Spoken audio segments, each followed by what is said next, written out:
श्रीवासादि गौरवत्तवेत्त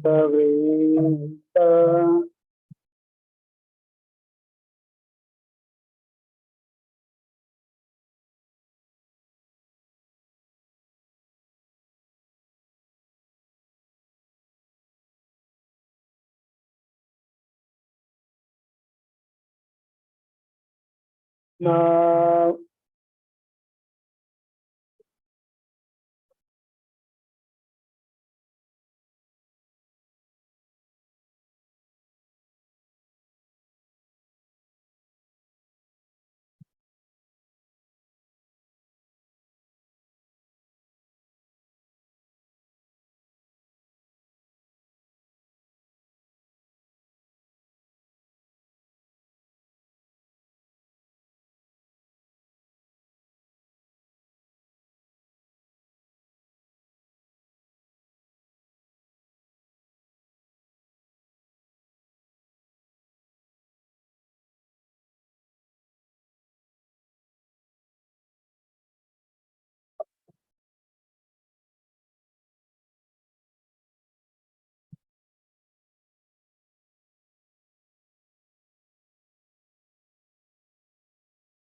ओम ज्ञानतिमिरन्धस्य ज्ञानाञ्जनशलाकया चक्षुरुन्मिलितं येन तस्मै श्रीगुरवे नमः। श्रीचैतन्यमनोभीष्टं स्थापितं येन भूतले स्वयं रूप कदा मह्यं ददाति स्वपदान्तिकं। वन्देऽहं श्रीगुरो श्रीयुतापदकमलं श्रीगुरून् वैष्णवांश्च श्रीरूपं साग्रजातं सहगण रघुनाथान्वितं तं सजीवं साद्वैतं सावधूतं परिजनासहितं कृष्णचैतन्यदेवं श्रीराधा कृष्णपादान् सहगण ललिता श्रीविशाखान्वितांश्च नमो ॐ विष्णुपदाय कृष्णप्रेष्ठाय भूतले श्रीमते भक्तिवेदान्त स्वामिन्निति नामिने नमस्ते सारस्वते देवे गौरवाणी प्रचारिणे निर्विशेषा शून्यवादी पाश्चात्यदेशतारिणे नमो महावदन्याय कृष्ण प्रेम प्रदायते कृष्णाय कृष्ण चैतन्य नामने गौरत्विषे नमः। हे कृष्णा करुणा सिंधो दीनबंधो जगत्पते गोपेशा गोपिका कांत राधा कांत नमोस्तुते तप्त कांचन गौरांगे राधे वृंदावनेश्वरी वृषभानुसुते देवी प्रणमामि हरिप्रिये वंशाकल्पतरुभ्यश्च कृपा सिन्धुभ्य एव च पतितानां पावनेभ्यो वैष्णवेभ्यो नमो नमः। जय श्री कृष्ण चैतन्य प्रभु नित्यानंद श्री अद्वैत गदाधर श्रीवासादि गौरभक्तवृंद हरे कृष्णा कृष्णा कृष्णा हरे हरे हरे राम राम राम हरे हरे। हरे Krishna. Where is Chandan Prabhu? For what?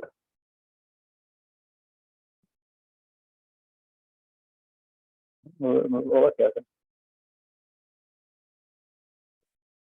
He didn't tell. How is he going without telling? No. I'm asking a very serious question. Are the policies of BRV known to the students or no? Then how is somebody leaving without informing?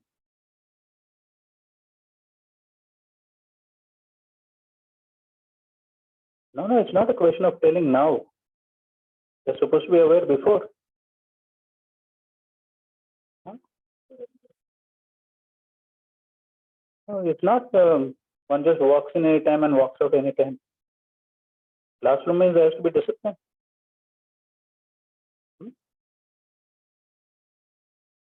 Actually, there has to be a written mail to the primary teacher asking permission.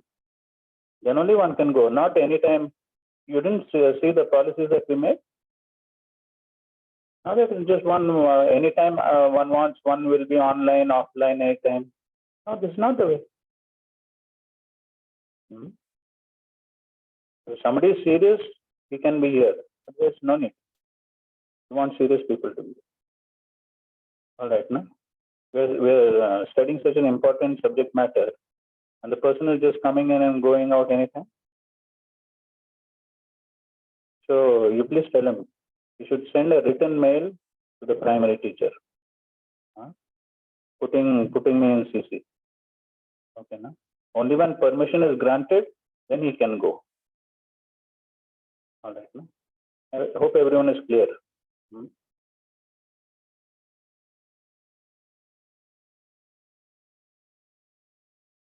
Okay. So we'll continue with the 11th chapter.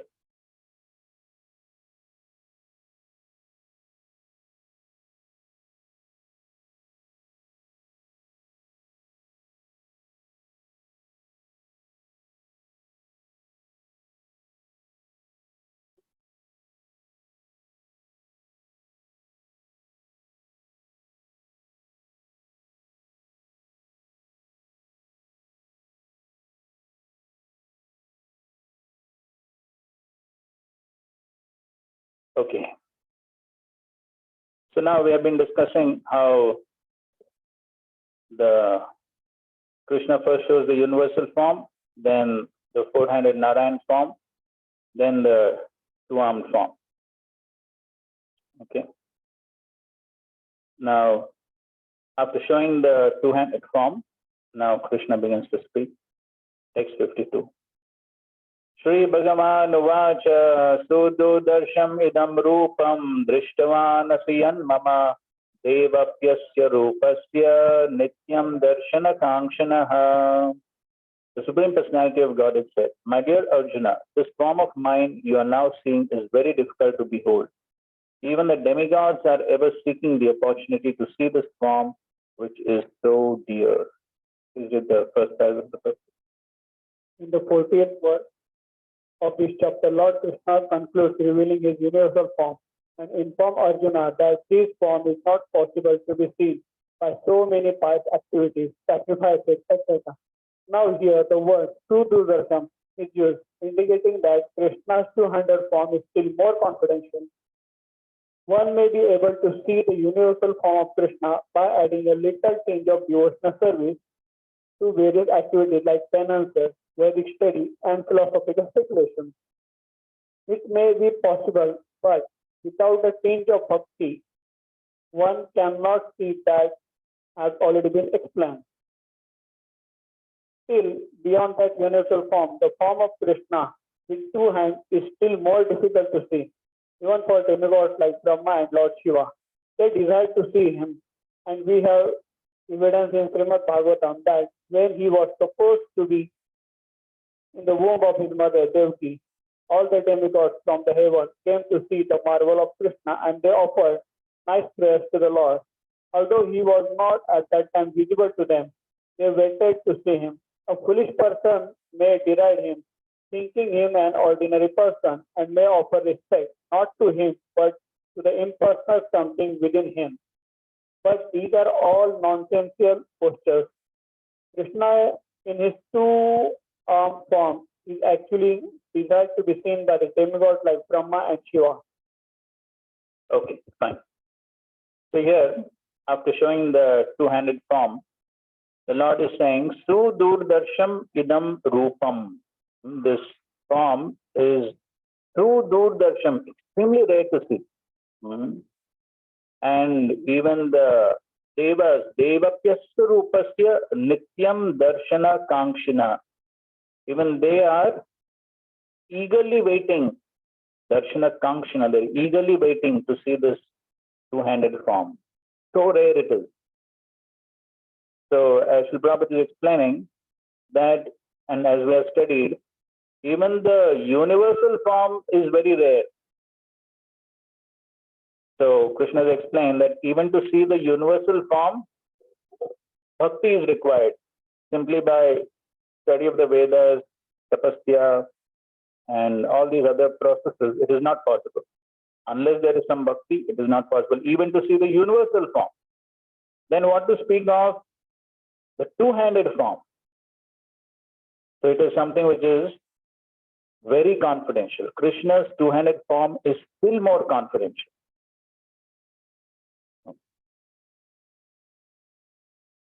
Still, beyond that universal form, the form of Krishna with two hands is still more difficult to see, even for demigods like Brahma and Lord Shiva.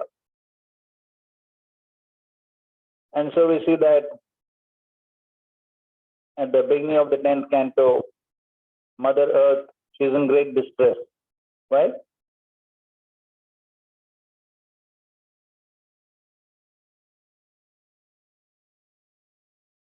आप आयुष बोला, ठीक है, तो हाँ ठीक है, हाँ. So because of so many demoniac rulers, so therefore Mother Earth was very disturbed. Then what she did? Taken form of cow and went to Brahma. Then, huh? Then what happened? Started crying. Okay. Then, okay. So Brahma, along with all the devatas, went to the Kshirsagar, Toshnam. Then, what they did? Yes, they offered prayers to Lord Vishnu. Then, Lord Vishnu appeared in front of them, correct? No. So only Brahma could hear the voice.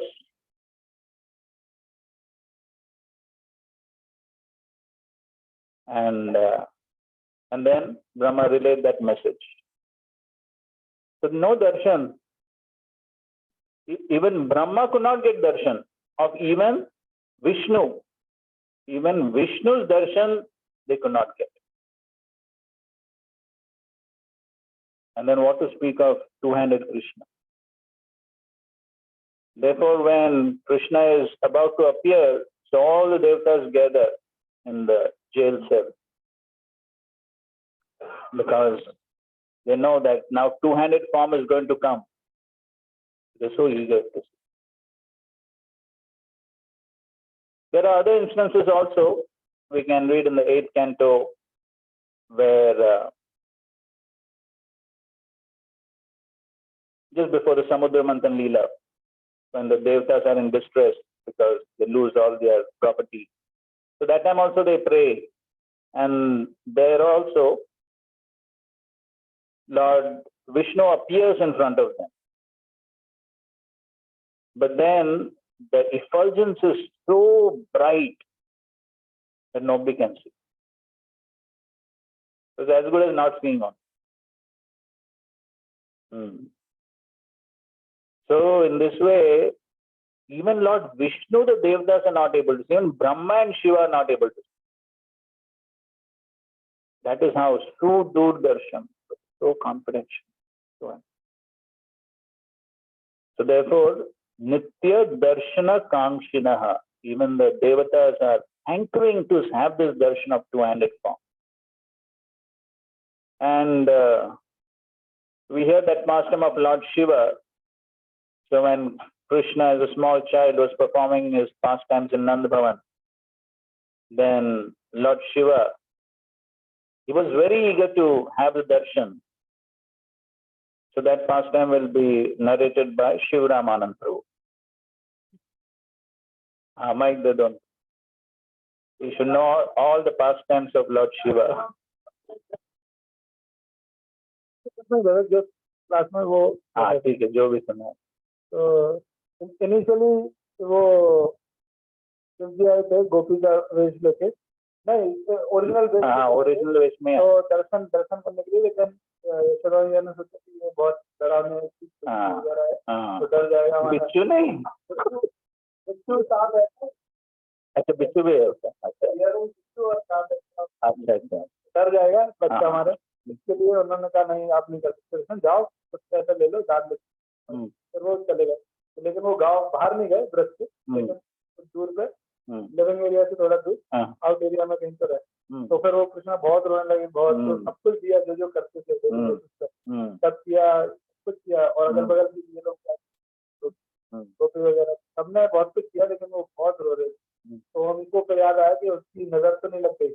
मतलब नजर अंदर से उसको मना किया इसके लिए तो नहीं. तो फिर वो उन्होंने भेजा कि आप जाओ ढूंढो तो बाबा को ऐसा जाओ. नहीं वो पौर्णमासी ने बताया. उन्होंने बताया. हाँ पौर्णमासी को बुलाया, तो उन्होंने बताया कि वो जो बाबा आए थे वो उनको बुलाओ. हाँ फिर वो लेके आए, लेकिन उन्होंने कहा ऐसे देखेंगे तो डर जाएंगे, तो उसको उनको चेंज अप किया गोपी के. हाँ तो वो पता है. फिर अंदर लेके आए हमारे दादी. अच्छा ठीक है ठीक है. हाँ। जन्माष्टमी देखा था। हम्म, तो ऐसे एक बार हम्म, वैसा उनको दर्शन कराया, हम्म, तो फिर जैसे ही वो आए उन्होंने दिया उनको, तो बहुत हम्म, ठीक है. So we can see that how even Lord Shiva was hankering to have the darshan of Krishna. So that is how confident. Here the Lord Himself is saying that this form of mine is too durdarshan. That even the devatas are hankering to have darshan of this two-handed form. So rare. And in all ISKCON temples, how many times you can have darshan?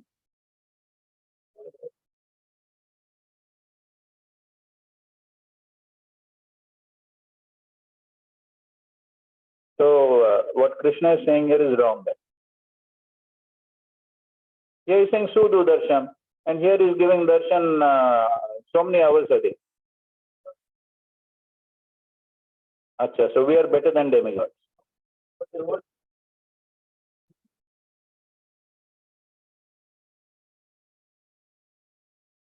नहीं वो बात अलग है, लेकिन भगवान दर्शन दे saying Sudu darshan. How do you explain?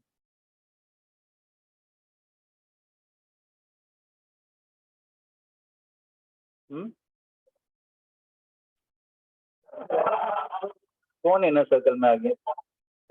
हाँ, प्रांजल pro.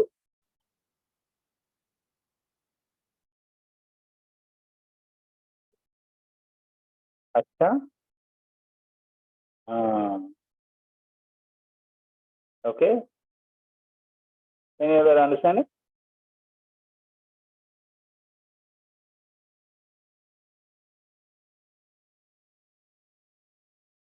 कुछ तो बोलो, रोज दर्शन करते हो.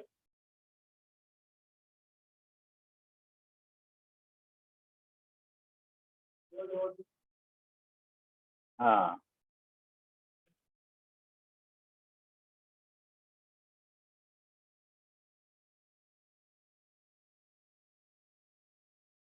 correct. So basically, it is only causeless mercy.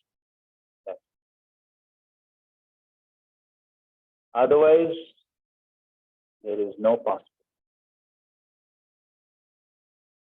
This is the causeless mercy of Sri Chaitanya Mahaprabhu coming down in Parampara.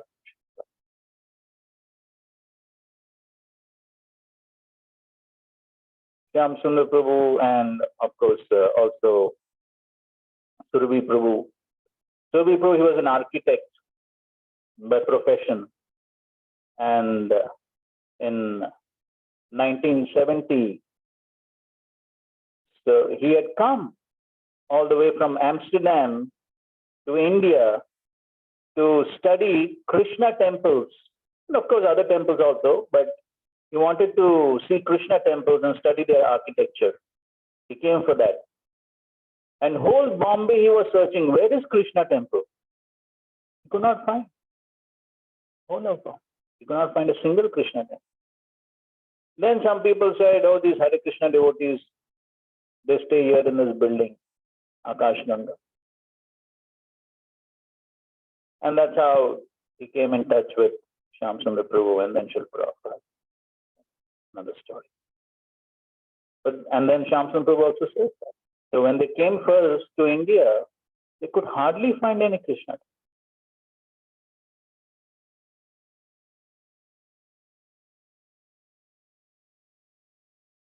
If you remember, Giraj Maharaj also was telling in his class that in Chennai, so there were no Krishna temple. So the Parthasarathi temple is there, but that also is not Radha Krishna. So when he saw that those Radha Krishna deities in this industrialist temple, then he was very happy to see, because he had not seen any Radha Krishna temple anywhere. That was how rare it was to see Krishna deity. Of course, Vrindavan, Jaipur, of course, those places are always there. But in general, And what to speak of outside of India? If that was the condition in India, then what is the situation outside India? And now,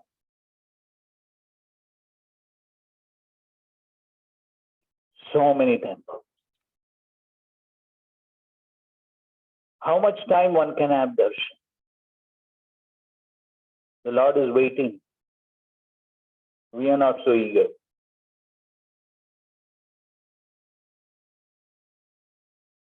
But actually, it is so rare. The Lord Himself is saying, it is so rare.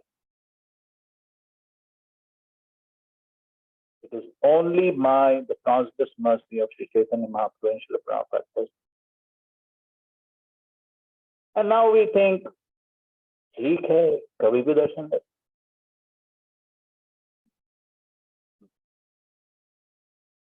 But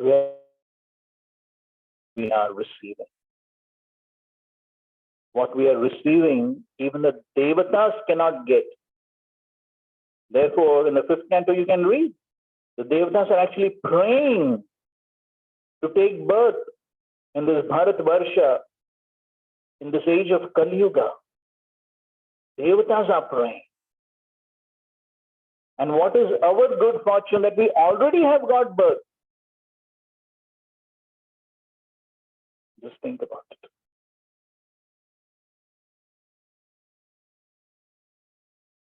So therefore, we have to understand what is the treasure that we have received. If we don't realize it, then it's just like that Dhobi who got the precious stone and he used it for washing clothes. It will be like that. If we don't realize what is the gift, the rare gift that we have received, and we take it cheaply, then we will lose it.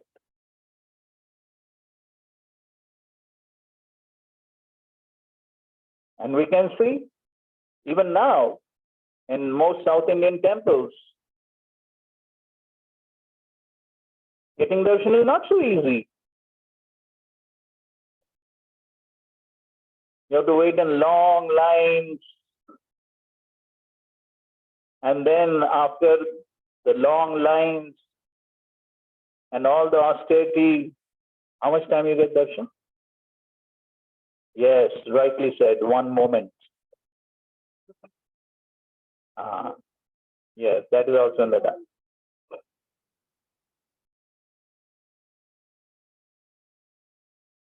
The point is it's difficult.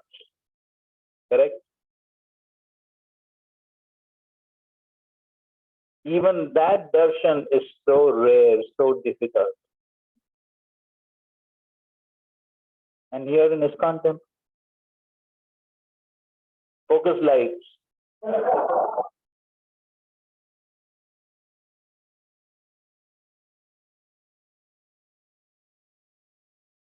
This is all causeless mercy. All causeless. Otherwise, very rare. And that is why Rupa Goswami has glorified Sri Chaitanya Mahaprabhu. Namo Mahavadanyaya Krishna Prema Pradaya Krishnaya Krishna. Mahavadanyaya. So Chaitanya Mahaprabhu is just giving, take. Even though people are not interested, he's giving. But Kali Yuga people are so dull. Even though Mahaprabhu is giving, they say, no. Don't know what we'll get, what will happen. Something is being given so easily, one doesn't understand the value. But then, if one thinks about it, therefore, Krishna Kaviraj Goswami says, what is that? Forgetting the verse. This Papi Chamatkar, if one analyzes the mercy of Sri Chaitanya Mahaprabhu and understands it philosophically. Anyone knows the verse?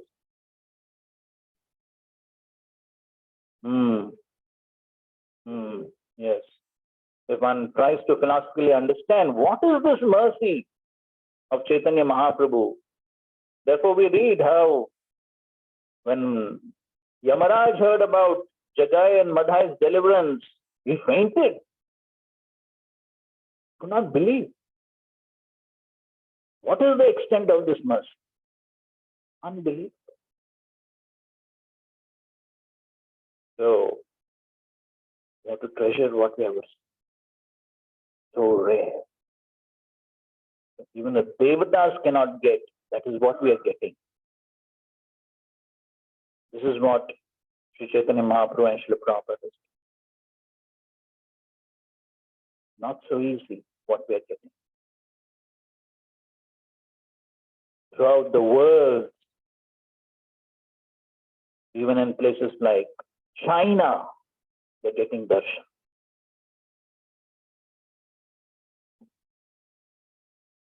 Unimaginable. But then, as we know, and as we have studied already, Srila Prabhupada is quoting over here, Avajananti ma mudha manusham tanumashritam. But then the fools, they see this form and they say, this is ordinary material form. This is their foolish. So therefore, we already studied this point that one may see, but in order to understand that this form is not ordinary, not material, what is required? Yes, Premanjana. And Atapi Deva Padam Bhujadvaya Prasad Leshanugrihita Evahi Janati. So in order to understand the truth, then some prasad is required, some mercy is required. So therefore, further down in the purport, Prabhupada says that those who are in search of knowledge also speculate on Krishna and consider him less important than the universal form of the Supreme. There's something that the universal form of Krishna, which was manifested to Arjuna, is more important than his personal form. But then, and then further down he says that as we have several times discussed, Krishna is covered by his Yogamaya potency. He is not to be seen or revealed to anyone and everyone. Only by one to whom he reveals himself can he be seen. This is confirmed in Vedic literature. For one who is a surrendered soul, the absolute truth can actually be understood. The transcendentalist, by continuous Krishna consciousness and by devotional service to Krishna, can have his spiritual eyes opened. How? By devotional service, and can see Krishna by revelation. Such a revelation is not possible even for the demigod. Because for that revelation to take place, what is mercy, which one can attain by bhakti? Such a revelation is not possible even for the demigods. Therefore, it is difficult even for the demigods to understand Krishna. And the advanced demigods are always in hope of seeing Krishna in his two-handed form. The conclusion is that although to see the universal form of Krishna is very, very difficult and not possible for anyone and everyone, it is still more difficult to understand his personal form as Sham Sundar. Huh? तो आपकी बात से समझ आया कि Prabhupada is a pure devotee of the process on, so they are equally important and क्या कहते हैं equally potent than our Puranic deities भी है. Puranic deities भी है, Puranic Oh, not different. Secondly, like you were telling about Krishna darshan, so much effulgence and so much. One side is this. Second part time we see the four Kumaras who are personally they're able to go to Vaikuntha and take darshan of the Lord, and Durvasa Rishi he able to do this. So how we can teach them? Okay.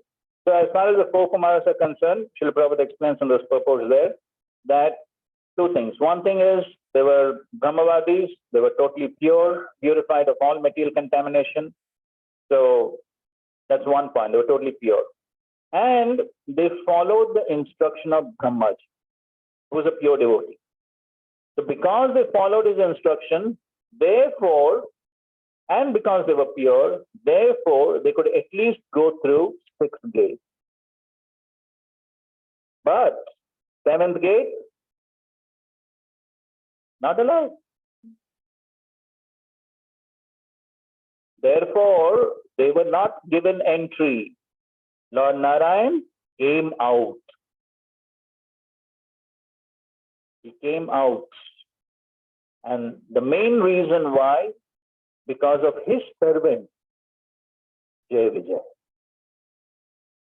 For their sake, he came to settle the matter and to tell them that, after all, it is all my plan. And then, because of that, the four Kumaras got darshan. Okay, so all these factors are involved there. Yes, because of them, because of following the instruction of another pure devotee, Brahmaji, and of course, they were already pure. So all these factors taken, they got darshan of Lord Narayan, and then they became. And Durvas Muni also, Durvas Muni also is a great mystic yogi, so obviously very pure. And then somehow he had contact with a pure devotee, Ambarish Maharaj. But again, Srila Prabhupada explains, he entered Vaikuntha but could not stay there. He just had a brief darshan. Lord Vishnu spoke maybe how many verses? How much time that would have taken?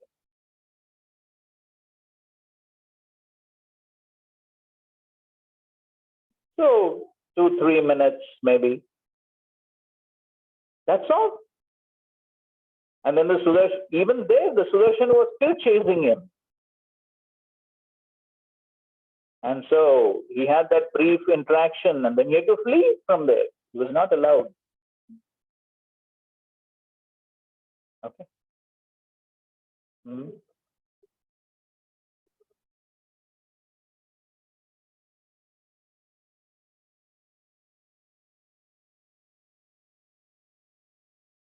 The Brahmaji of our universe is the present Brahma, four-headed Brahma is a pure devotee.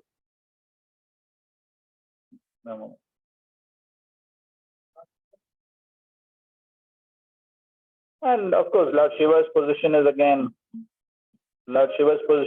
special. And the others are all Jivas, ordinary. But even for Brahma and Shiva, it is not so easy. Even for them, it is not so. But that is the mercy of Sri Chaitanya Mahaprabhu.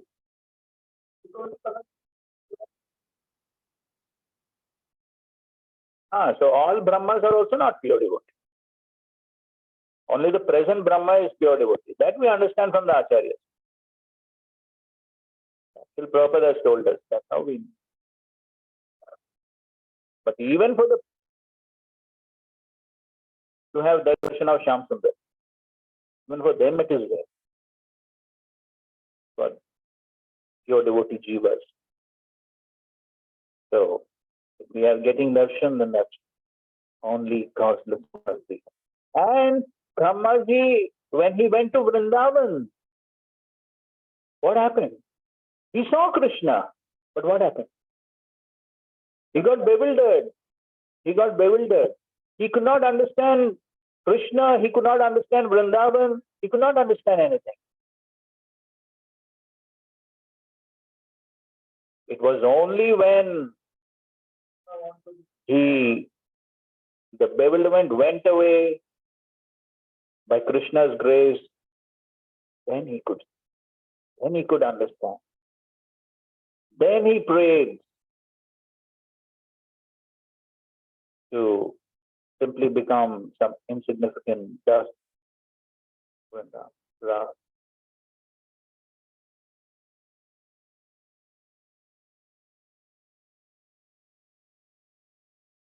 Hmm.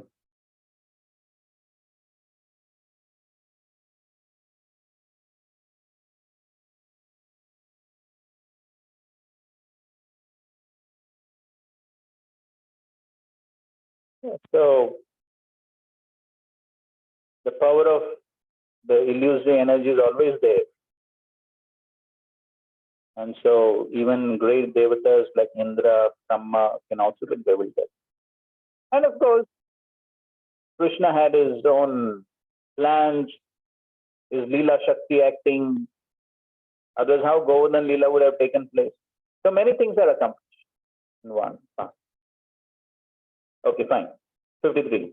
Naham vede na tapasa na dane na chejaya shakya evam vido drashtum drishtavana simam yatha.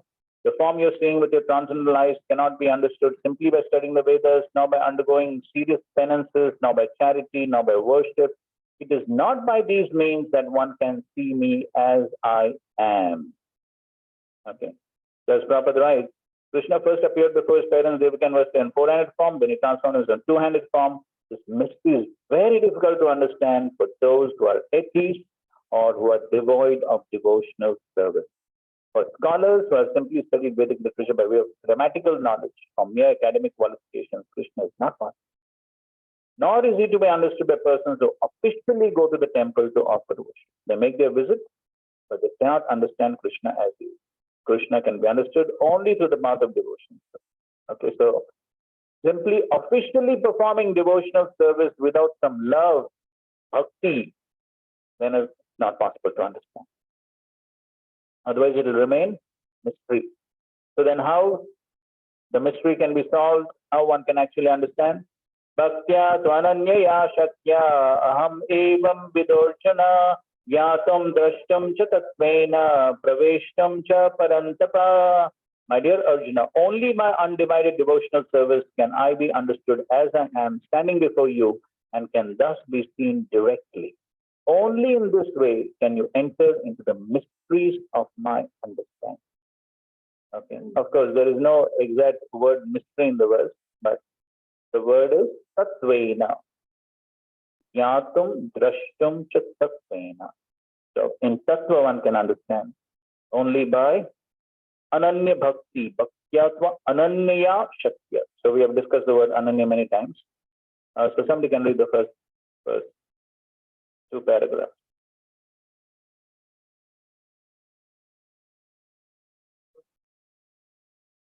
Only process of undivided divine service.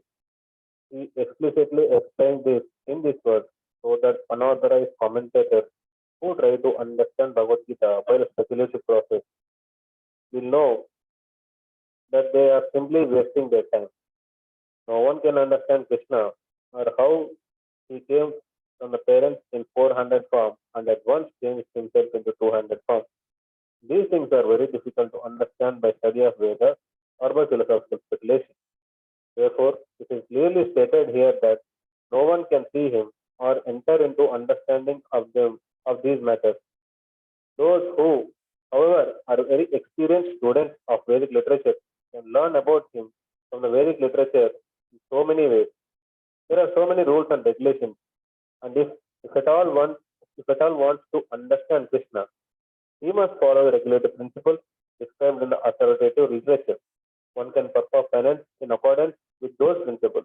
For example, to undergo serious penance, one may observe fasting on Janmashtami, the day on which Krishna appeared, and on the 2 days of Ekadashi, the 11th day after the new moon, and the 11th day after the full moon. As far as charity is concerned, it is plain that charity should be given to the devotees of Krishna who are engaged in devotional service to spread the Krishna philosophy or Krishna consciousness. Throughout the world, Krishna consciousness is a benediction to humanity. Lord Chaitanya was appreciated by Rupa Goswami as the most beneficent man of charity because love of Krishna, which is very difficult to achieve, was distributed freely by him. So, if one gives some amount of his money to persons involved in distributing Krishna consciousness, that charity given to spread Krishna consciousness is the greatest charity in the world. And if one worships as prescribed in the temple, In the temples in India, there is always some statue, usually of Vishnu or Krishna. So that is a chance to progress by offering worship to and respect to Supreme Personality of Godhead. For the beginners in devotional service to the Lord, temple worship is essential, and this comes from in Vedic literature. Vedantra Upanishad 6.23. Deve para bhakti yata deve tada guru tasyaite katahiyata prakashante mahatmana. One who has unflinching devotional service for Supreme Lord and is directed by spiritual master, in whom he has similar unflinching faith, can see the Supreme Personality of Godhead by revelation. One cannot understand Krishna by mental speculation. For one who does not take personal training under the guidance of bona fide spiritual master, it is impossible to even to begin to understand Krishna. The word "to" specifically used here to indicate that no other process can be used, can be recommended, or can be successful in understanding Krishna. One more. The personal forms of Krishna, the two-handed form and the four-handed, are described as two Dudrisham. You missed one sentence. The personal form of Krishna, the two-handed form and the four-handed are described as Are completely different from the temporary universal form shown to Arjuna.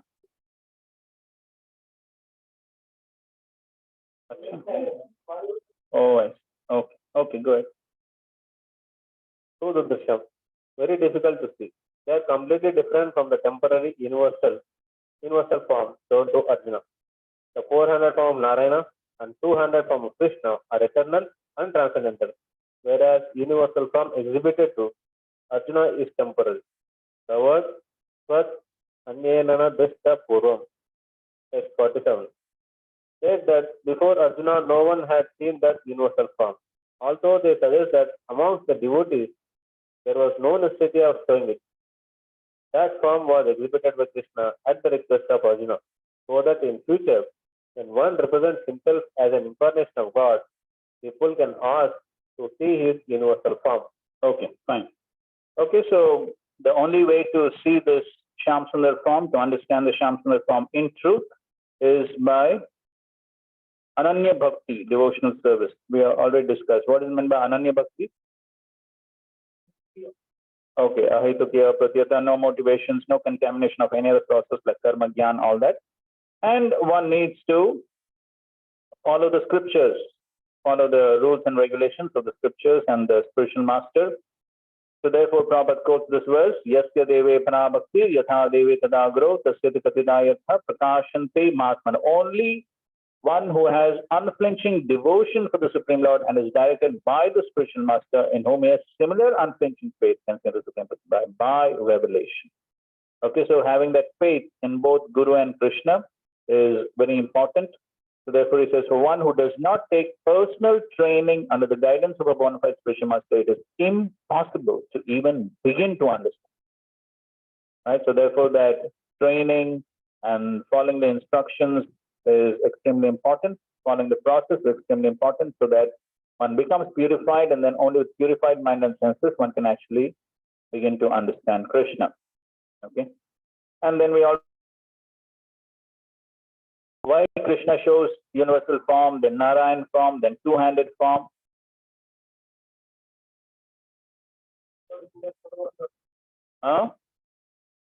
Yes, he wants to show that all these forms are emanating from Krishna. So Prabhupada writes that in the next paragraph. He is the origin of all emanations.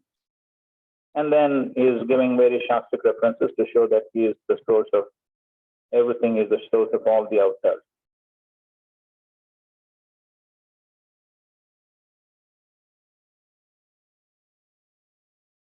And towards the end, he concludes that, therefore, to Arjuna, who was so intimately related with Krishna and friendship, this form of the universal manifestation was not pleasing, rather it was fearful. Arjuna, who was a constant companion of Krishna's, must have had transcendental eyes. He was not an ordinary man. Therefore, he was not captivated by the universal form. This form may seem wonderful to persons who are involved in elevating themselves to fruitive activities, but to persons who are engaged in devotional service, the two-handed form of Krishna is the most dear. Therefore, because the devotee is actually not interested in the universal form, and Krishna showed the universal form basically for the benefit of others. And therefore, actually in the commentary to that verse, where it said that Krishna only gave Divya Chakshu, he gave the divine vision.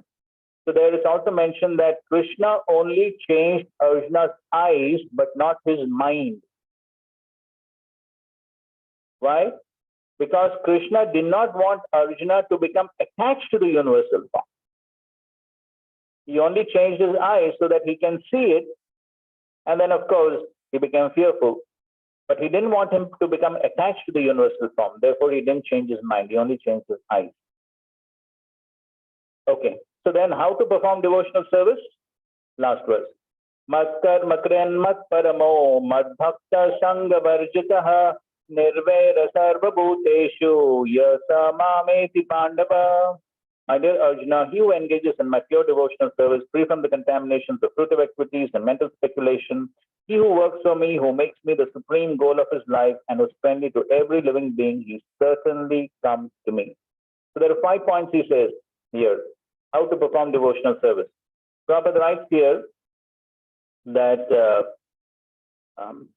anyone who wants to approach the supreme of all personalities of Godhead on the Krishna Loka plans in the spiritual sky and be intimately connected with the supreme personality Krishna must take this formula as stated by the Supreme himself. Therefore, this verse is considered to be the essence of Bhagavad Gita.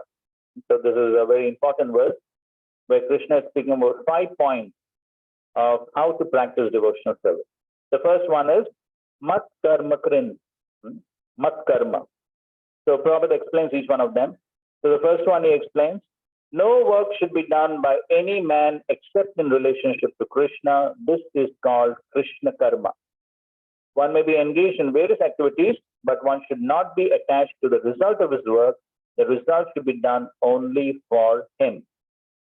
Okay, so this is basically Krishna Karma, performing all activities for Krishna. Then he's given an example of businessman.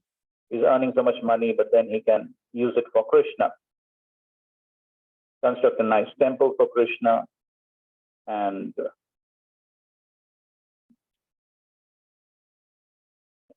so that's basically Krishna Karma. Next is Mat Parama. So what is the meaning of Mat Parama? In the next paragraph, the word Mat Parama refers to one who considers the association of Krishna in a supreme abode to be the highest perfection of life.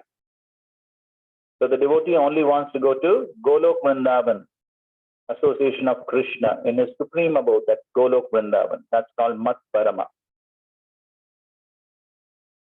Then Mad Bhakta, the next is Mad Bhakta. Mad Bhakta means one who engages in the 9 process of devotional service.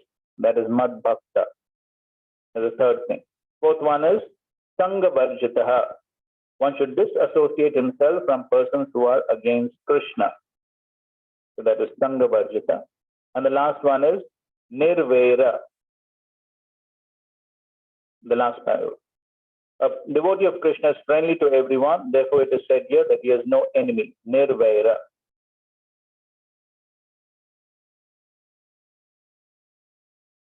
And so therefore, he tries to spread Krishna consciousness to everyone. And then he's given the example of Jesus Christ, Haridas Thakur, Prahlad Maharaj.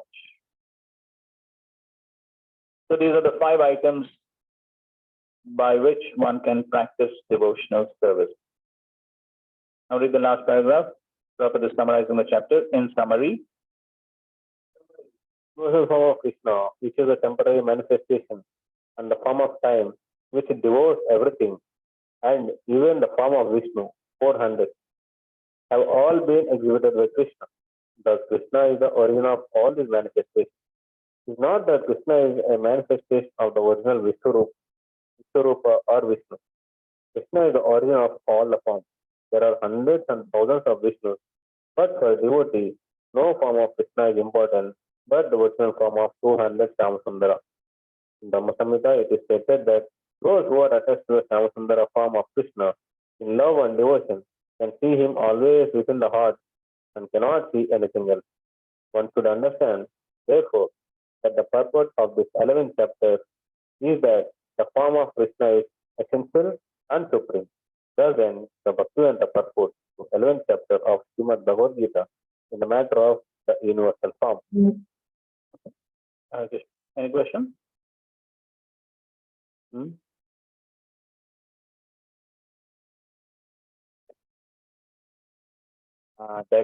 We ask, show your universal form if you claim to be God. He says that no, you need Divya Chaksu that you don't have. How we answer? So we discussed this point that so who can have the divine eyes? Only devotee. That we saw in a previous verse, isn't it? Only a devotee can have the divine vision. So, and without the divine vision, one cannot see. So, first of all, the bogus avatar cannot show the Vishwarup. And even if the follower says that okay, he can show, but I don't have divine vision. But then how can he ever have divine vision without becoming a devotee? So both are bogus. Okay, so we go to chapter 12, devotional service. Bhakti Yoga. So short chapter, 3 sections. 1 to 7, Bhakti Superior to Impersonalism. 8 to 12, Progressive Stages of Devotion. And 13 to 20, Qualities that endear one to Krishna. So first of all here, Arjuna is asking a question. Arjuna uvacha evam satata yukta ye bhaktasvam paryupasate ye chapyaksharam avyaktam tesham ke yoga vittamaha. Arjuna inquired, which are considered to be more perfect? Those who are always properly engaged in your devotional service, or those who worship the impersonal Brahman, the unmanifested? So initially, Prabhupada talked about the 2 types of transcendentalists, the impersonalist and the personalist. So now why Arjuna is asking this question, he explains in the last paragraph of the purport. So please read the last paragraph.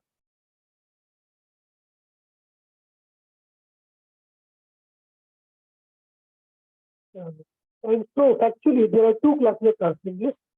Now, Arjuna is trying to settle the question of which process is easier and which of the classes is most perfect.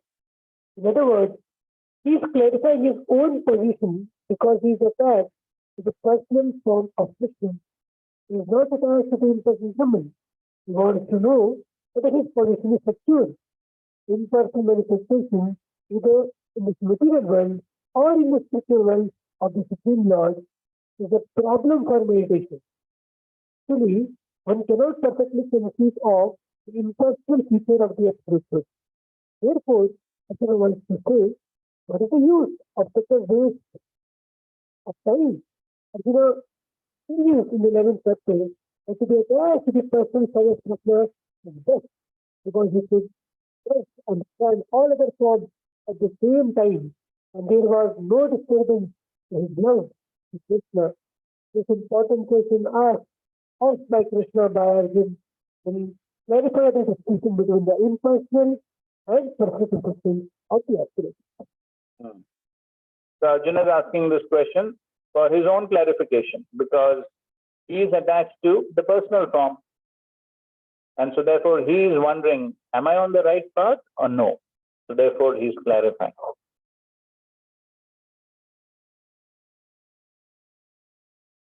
Right? In the 12th chapter, the superiority of all types of devotees to the Jnanis is described. And among the devotees, those who are endowed with wonderful qualities like lack of hatred are praised. Arjuna heard the great superiority of Bhakti at the beginning of the topic of Bhakti in the following words. Yoginam api sarvesham matyate nantaratmana saddavan bhajate yovam same yukta tamomata. But I considered he who worships me with faith, with mind attached to me, to be greater than all types of yogis. Bhagavad Gita 6.47. Arjuna, desiring to hear about the superiority of Bhakti, even if it is in summary, asks a question. The devotees described as being constantly engaged worship you as Shyam Sundar, mentioned at the end of the last chapter with mat karma krit mat parama. Bhagavad Gita 11.15. Others worship the Brahman, Akshara, with no qualities of Vyakta, means Nirvishesha, described in the Shrutis with statements such as Etad Vaitad Aksharam Gargi Brahmana Abhivedanti Asvalam Anva Asravam. O Gargi, that Akshara, which is not wide, not small, not short, is called Brahman. Brahman. Brihat Aranyak Upanishad 8.3.8.9. Among these two types of persons who know yoga, who are the best knowers of yoga, yoga vittama, who know the best process for attaining you, or do they not know the process for attaining you? In comparison involving two atoms, usually the form yoga vittara, which of the two types know yoga better, would be used. The word yoga vittama should be understood to suggest that among the better of the two types of the Knowers of yoga, yoga vittara, who are the best knowers of yoga, yoga vittama. So here is explaining why the word yoga vittama is used. So to compare two types of yoga, the word yoga vittara should have been used. But he's using the word yoga vittama because both the personalists and the impersonalists are yoga vittara. They are knowers of yoga. So therefore, he's asking amongst the two types of yoga vittara, who is yoga vittama? So that's why he's using that word, because both of them know yoga, in a substantial degree, the personalist and the impersonal. So therefore, he's asking among those knowers of yoga, who is the best? Okay. Now, the Lord explains very clearly in the next verse. Sri Bhagavan Vacha Mayavesha Manoye Mam Nitya Yukta Upasate Shraddhaya Parayopetas Teme Yukta Tamamataha. The Supreme Personality of God has said, those who fix their minds on my personal form and are always engaged in worshipping me with great and transcendental faith are considered by me to be most perfect. As Prabhupada writes, in answer to Arjuna's question, Krishna clearly says that he who concentrates upon his personal form and who worships him with faith and devotion is to be considered most perfect in yoga. So very clear answer. Mai aveshya mano ye mam. Mai aveshya. Those who fix their mind upon me. And nitya yukta upasate shraddhaya parayopetas te me. So very clearly, again and again, Krishna is saying me, being fixed in me. And Krishna himself is speaking. So where is the doubt whether one should worship personal or impersonal form? There's absolutely no doubt. But still the impersonalists so expertly misinterpret all these verses. Krishna only gives them the intelligence to misinterpret. Otherwise, how can one misinterpret? So clear. But then they will say, me means, something within this.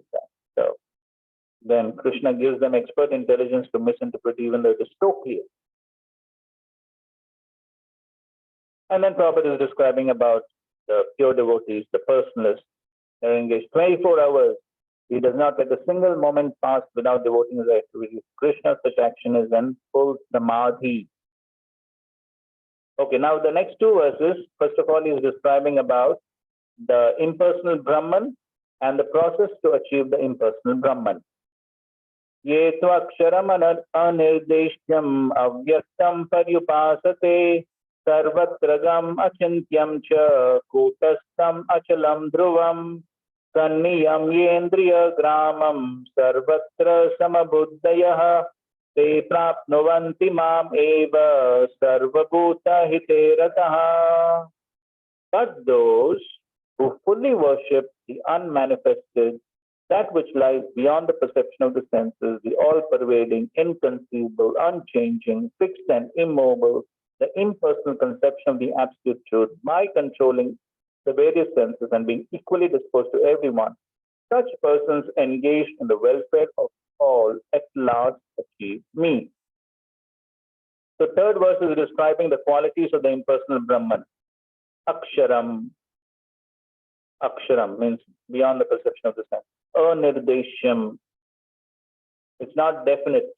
The impersonal Brahman spread everywhere. So it's not definite. Avyaktam cannot be perceived. Sarvatragam, everywhere. Sarvam kalu idha Brahma. Everywhere is Brahman. Achintyam, inconceivable. Kutastam, unchanging. Achalam, immobile. Dhruvam, fixed. So all these are the qualities of the impersonal Brahman. So how to meditate on such impersonal Brahman, which has no form, which is inconceivable, imperceptible? How to meditate on this? Very difficult. Any case, the process is by controlling the mind and senses, sanniyamyendriya gramam samabuddhaya sarvabhuta hiterata. So by controlling the mind and senses, one gradually realizes that I'm not the body, I'm spirit soul, aham brahmasmi, I'm Brahman. And then one also understands that there is Brahman within all the bodies, all the living entities. So therefore, sarva bhuta hiterata, he thinks about the welfare of all the living entities. So this is the process by which one can realize the impersonal Brahman. Okay, please read the purport.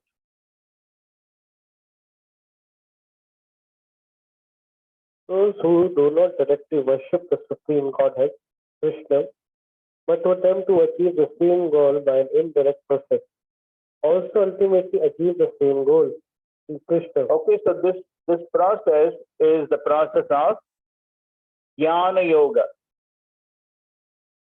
So it is the Jnanis who try to understand the impersonal Brahman. But their ultimate goal is to achieve the absolute truth. So it's a bona fide process. So therefore, Prabhupada says it is the process to achieve the Supreme Godhead, but it is an indirect process. And therefore, what he says, te prapnuvanti mam. Ultimately, they achieve me. Because the ultimate goal is to achieve the absolute truth. So ultimately, they will achieve the Supreme Lord.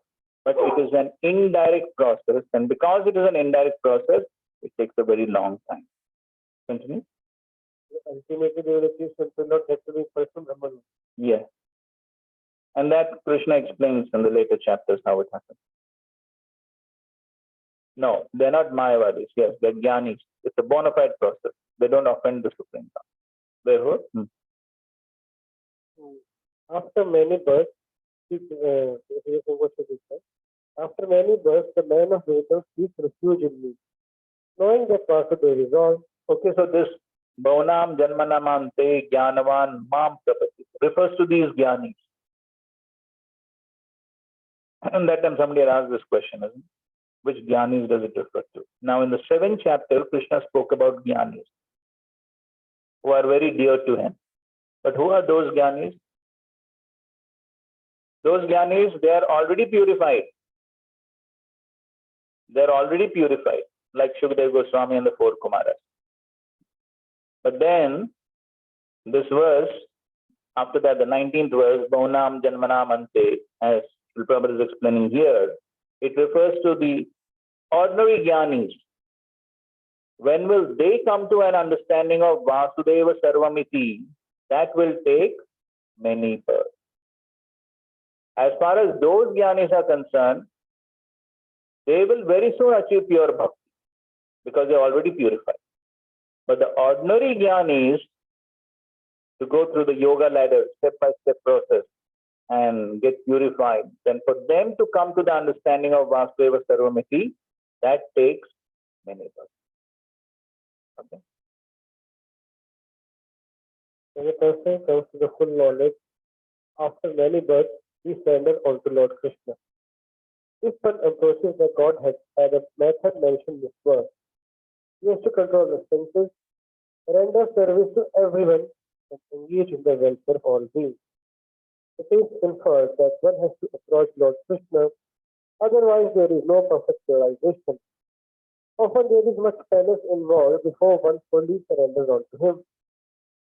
In order to perceive the super soul within the individual soul, one has to cease the sensual activities of seeing, hearing, tasting, working, etc. Then one comes to understand that the Supreme Soul is present everywhere.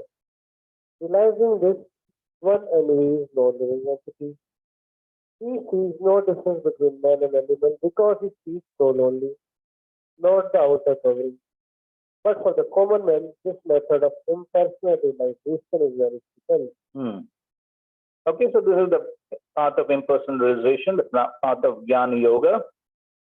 But this path is very difficult. So what are the difficulties? Is explaining in the next verse.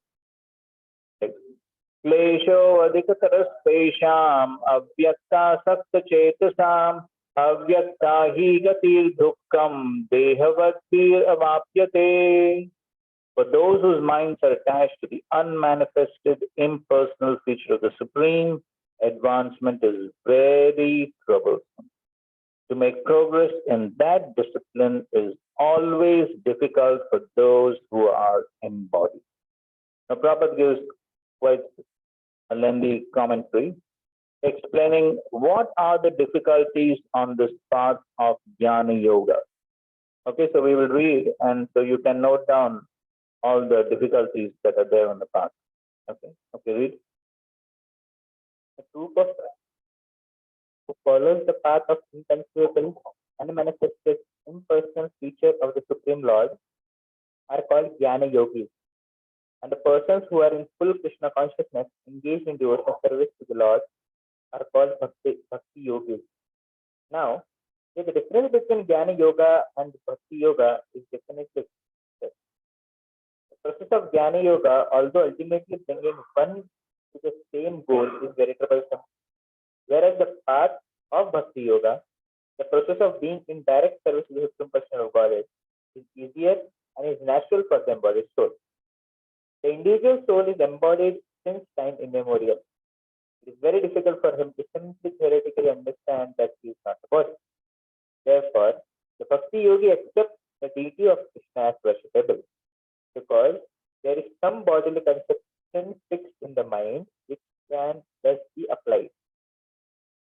Of course, worship of the Supreme Person of Godhead in this form within the temple is not idol worship. There is evidence in the Vedic literature that worship that is Saguna or Nirguna of the Supreme possessing or not possessing attributes. Worship of the deity in the temple is Saguna worship, but the Lord is represented by material qualities. But the form of the Lord, though represented by material qualities such as stone, wood, or oil paint, is not actually material. That is the absolute nature of the Supreme Lord. A crude example will be given here.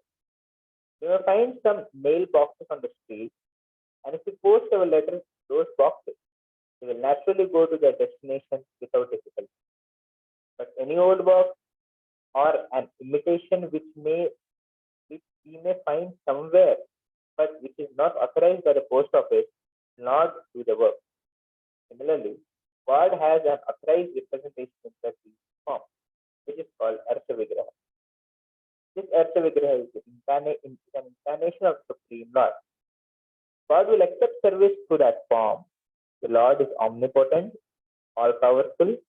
Therefore, by his incarnation as Artha Vigraha, he can accept the service of the devotees just to make it convenient for the man in conditional life.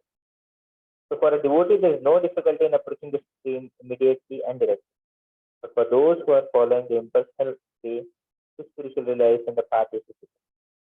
They have to understand the unmanifested representation of the Supreme through such Vedic literature such as Upanishads, and they have to learn the language, understand the perceptual feelings and realize all these processes. This is not very easy for a common man. A person in Krishna consciousness engaged in devotional service simply by the guidance of one of its Krishna masters, simply by following the offering regulative obeisances unto the deity, simply by hearing the glories of the Lord, and simply by eating the remnants of footsteps offered to the Lord, realizing the supreme person of God is the reason. There is no doubt that the impersonalists are unnecessarily taking a troublesome path with the risk of not realizing the absolute truth at the ultimate end. But the person is without any risk, trouble or difficulty, approaches the Supreme Lord directly. A similar passage appears in Srimad Bhagavatam. It is stated there that if one ultimately has to surrender unto the Goddess, surrender process is called bhakti. But instant takes this trouble to understand what is Brahman and what is not Brahman, and spends his whole life in that way. The result is very sufficient. Therefore, it is advised here that one should not take up this troublesome path of self-realization because there is uncertainty in the ultimate result. A living entity is eternal individual soul. And if he wants to merge into the spiritual whole, he may accomplish the realization of the eternal and knowledgeable aspects of his original nature. But the blissful portion is not realized. By the grace of some devotees, such as transcendentalist, highly learned in the process of Jnana Yoga, they come to the point of Bhakti Yoga or devotional service. At that time, long practice in impersonalism also becomes a source of trouble because we cannot give up life. Therefore, an embodied soul is always in difficulty with the unmanifest, both at the time of practice and at the time of realization. Every living soul is partially independent, and one should know for certain that this manifested realization is against the nature of a spiritual blissful self. One should not take up this process.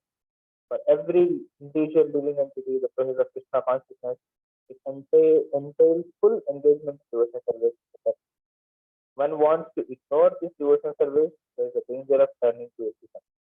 Because the process of centering attention on the unmanifested, the inconceivable, is beyond the approach of the senses, as already expressed words, should never be encouraged at any time. It is not advised by Lord. Okay, so everyone tell 1 point. What are the difficulties on the part of Jnana Yoga? Okay, so let's begin with Surapati Vaman. The one point is that they have to learn the language and understand. Which language? Upanishad languages. Which language is that? Sanskrit. Oh, right. Okay, that's 1 point. Okay, they have to learn the language, understand Upanishads, Vedas, all that. Okay, next. They have a risk of not realizing their goal at the ultimate end. Why?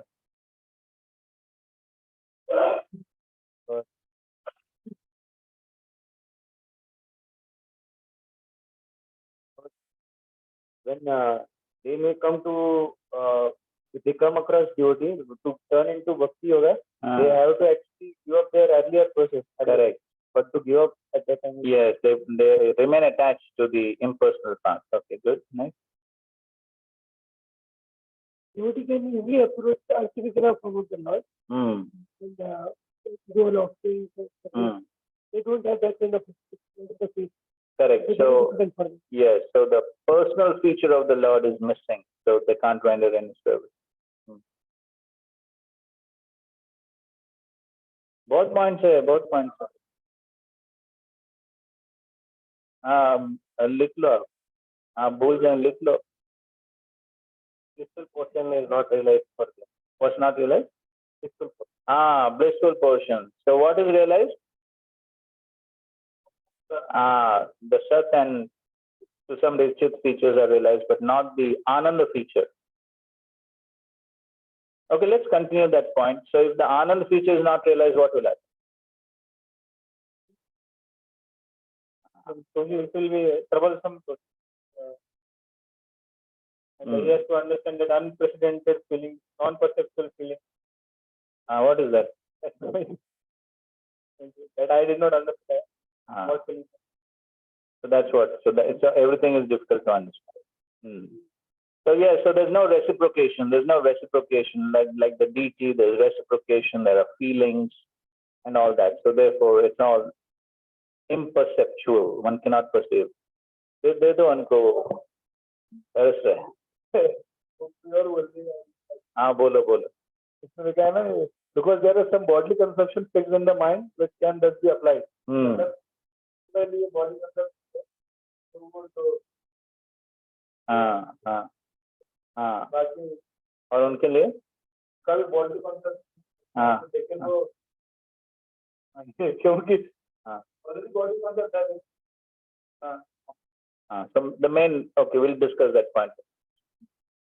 हाँ बहुत important है, सही बात. हाँ और कुछ है? हो गए पॉइंट द्वारा ढूंढ रहा हूँ. क्या हो गए पॉइंट द्वारा सब हो गए? और ढूंढ रहा हूँ. हाँ ठीक है, ढूंढते रहो तब तक पास करो. Manifested nature to understand is against the nature of Jivatma. Yes. So everyone is participating. Okay, so yes, it's unmanifest, indefinite, immeasurable, and all that. So therefore, impersonal Brahman is very. Okay, next.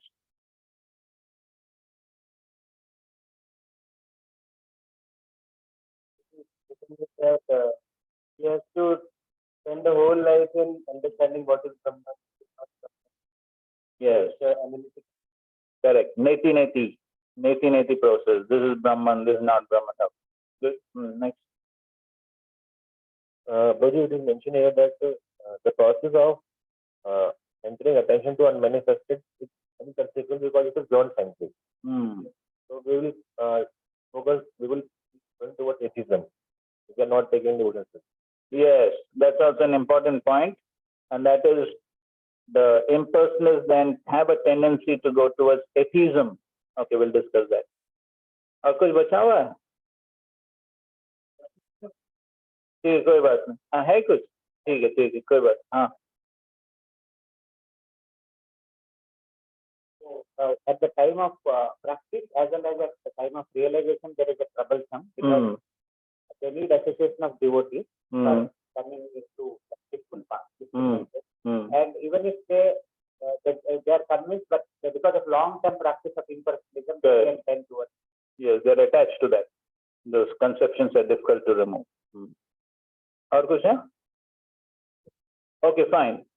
So yes, so these are the important points. The first point that Srila Prabhupada is explaining here is that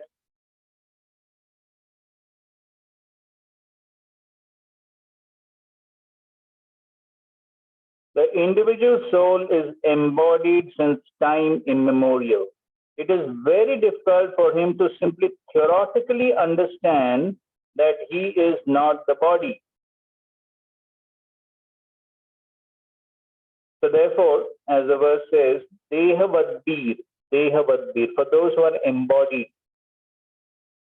So everyone, all the jivas have bodies. Of course, we are talking about transcendentalists here and human beings. So now throughout our life, or practically since time immemorial, what is our experience?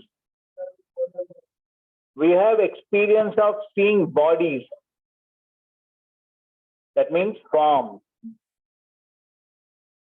Right? Wherever you see, what you see? Form. Everything has a form. Everything has a form. So now, if one is told to meditate on something which does not have a form, how is it possible? Because the mind has a tendency to visualize what? Those things one has had an experience of. Correct? Even in dreams, what one sees? Those things which one had an experience of. You can read again, 4th Canto, 29th chapter. Narad Muni describes quite elaborately, and Srila Prabhupada explains in those purports, of how even in dreams, basically what happens, there are impressions in the mind, and then the mind tends to combine different impressions, and that's how one sees different things. But basically, whatever experience one has, those things only one sees, even in dreams. So basically the mind has different impressions, and that's what one sees all the time. Now, one has no experience of seeing something which does not have a form. Anybody has experience? Seeing something which does not have a form?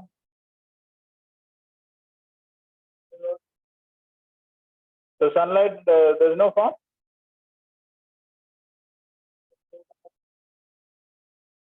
But sunlight, see, here you're seeing sunlight.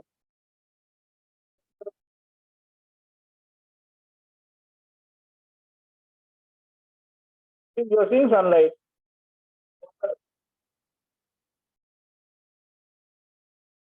So Srila Prabhupada says, you put the sunlight through a screen,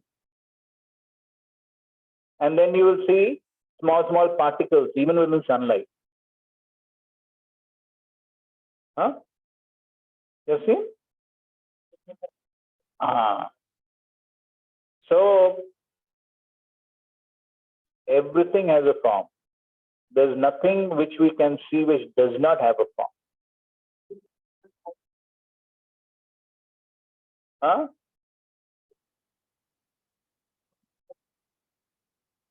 No, actually it is explained that within the sunlight there are particles. And that is, and in fact there is a measurement given. You can read in the third canto of the Bhagavatam. In the third canto of the Bhagavatam you can read. There is a measurement given to those particles. So anyway, the point is that everything has a form. We don't have experience of anything which does not have a form. Everything has a form. Therefore, it is easier when there is a form to worship something which has a form.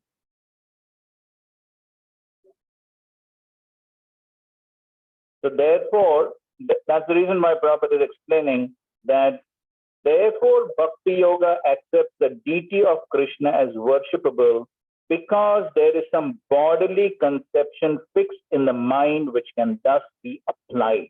Here the bodily conception basically refers to a form. So we are used to seeing forms, and so when we see the deity, there is a form which we can perceive, which we can render service to, and which we can reciprocate. So therefore, that becomes easier than something which doesn't have a form. And therefore, even the impersonalists, they also accept forms. And therefore, the Mayavadis, they do what? Panchapasana. So they accept some deity, so that there is some deity to worship. There is some form to accept. But the problem with their worship is what? They think the form is required only till the point we become liberated. Once liberated, no need of the form. So but they accept some form. Or if they don't accept any form, then at least they will meditate on some light or something. Some form has to be there.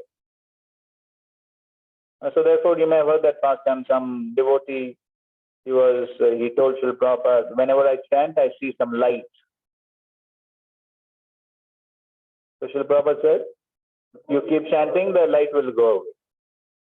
But these are all these practices of these impersonalists. That is why all these problems come.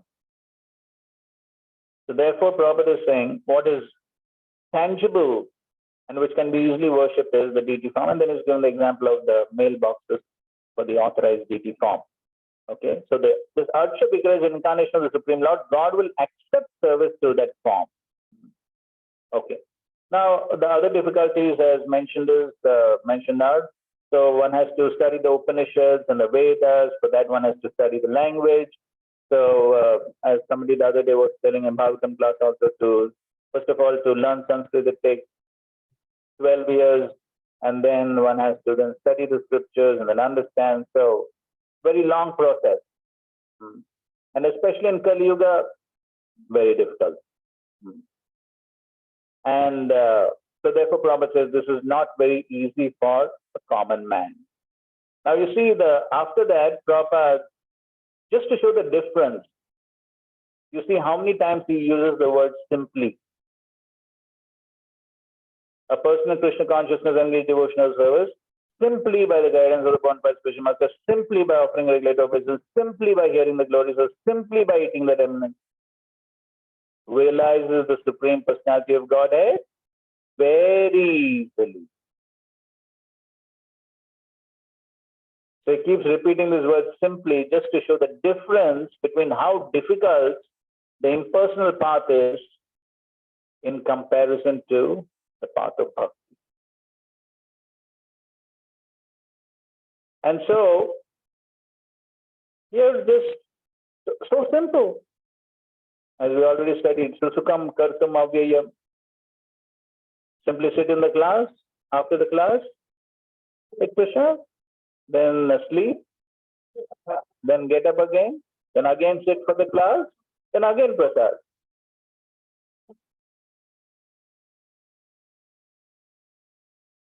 And even if you sleep for some time in between class, there is no problem.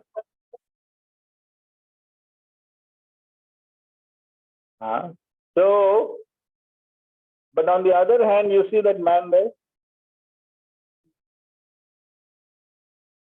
So you see, first of all, Jnana Yoga, you cannot practice sitting in a nice room like this. Where is this man sitting? So there's some caves in the Himalayas, forest, and he has to sit in that posture like that.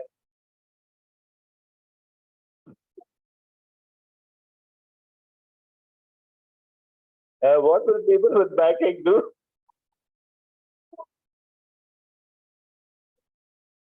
You with no chair available there. And you cannot have some lavish Mahaprasad. You see that man, all his bones. And there's one tiger also.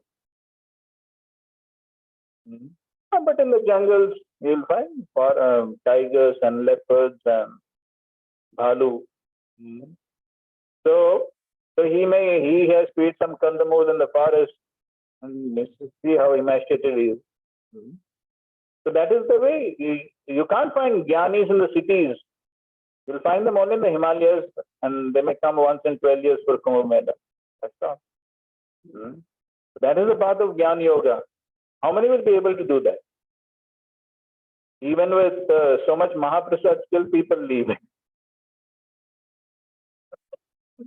One can eat 5 times Mahaprasad. Especially ISKCON Pune. And 4 different kitchens, so much variety. So simple process. But just see, on the other hand, this is so difficult, so risky. Therefore, Prabhupada says there is no doubt that the impersonalists are unnecessarily taking a troublesome path with the risk of not realizing the absolute truth of the ultimate end. Why the risk? Because, yes, they're trying on their own. So, bahunam janmanam ante. So, after many birth after birth, now who knows whether the person will even continue in the next birth? Where is the guarantee? So, of course, the purification will be there, and it will be more in Sattva, and all that will be there. There is no guarantee that he will continue this path of Jnana Yoga. He may give up also. So he can do anything. Anything he can do. So therefore, there is no guarantee of realizing the absolute truth of the absolute. So he may perform many births, and then one birth, if he gives up, everything finished. So therefore, the risk of not realizing the absolute truth is ultimate. But the personalist, without any risk, trouble, or difficulty, approaches the Supreme Personality directly. So, Bhakti Yoga, Krishna is trying to emphasize what is the beauty of this process of bhakti. So, and Prabhupada is making it even more explicit. without any risk, trouble, difficulty, and one can approach the Supreme. There's a guarantee there. Okay. And so the whole life he spends trying to understand what is Brahman, what is not Brahman. So this is neti-neti process. Neti-neti process means the path of negation. You have studied Ishopanishad, no? There Prabhupada explains the path of negation, neti-neti. So neti-neti process means what? Trying to understand something by trying to understand what it is not. So just like here, there is this object. So you can say, what is this object? It is not chair. It is not refrigerator. It is not washing machine. Okay, it is not bed. So like that you can go on speculating what it is not. What is the possibility, what is the probability by this process of negation to come to an understanding of what it is? That is what, so the whole life simply goes on in this speculation. What is not the absolute truth? This is not absolute truth, this is not absolute, this is not, but what it is. Therefore, Srila Prabhupada explains in that Ishopanishad purport that by this process of negation, at the most, they may come to an understanding of the impersonal Brahman. But trying to understand the personal form is practically impossible for them. So, therefore, it is advised that one should not take up the troublesome path because there is uncertainty in the ultimate result. And then already that point has been mentioned that the Ananda feature they don't realize. No Ananda. Because see, the poor person, what Ananda he gets there? So, if there is no Ananda, then how long he can continue? So then he may think, okay, at least there is some Ananda in material life. So that's how then once again they may actually come to material life. Then at least there is some interaction with people that gives some happiness, so-called happiness, but some happiness is there in interacting with people. There is some variety. In material life, at least there is some variety. But you see that person has no variety on. So the person ultimately will get fed up with that sort of life. And then by the grace of some devotee, if at all he comes to the path of Bhakti Yoga, then he cannot give up his past conceptions because he is attached. Therefore, an embodied soul is always in difficulty with the unmanifest, both at the time of practice and at the time of realization.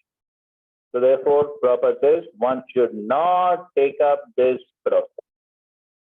And then ultimately there's a danger of turning to atheism. That point we just said. Why? Because he doesn't get any higher taste. There is no Ananda. So then he may just come back to material life, atheism. That is the big risk over there.